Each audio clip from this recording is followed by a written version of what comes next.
E se eu te disser que o avião do futuro já está voando, e sem usar uma gota de combustível?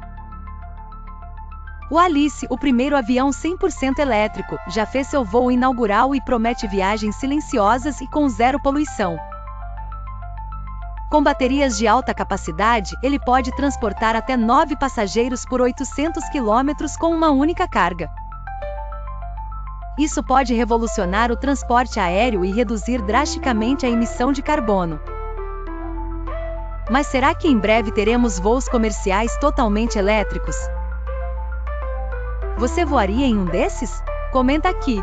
Curtiu? Então já se inscreve no canal e compartilha essa novidade.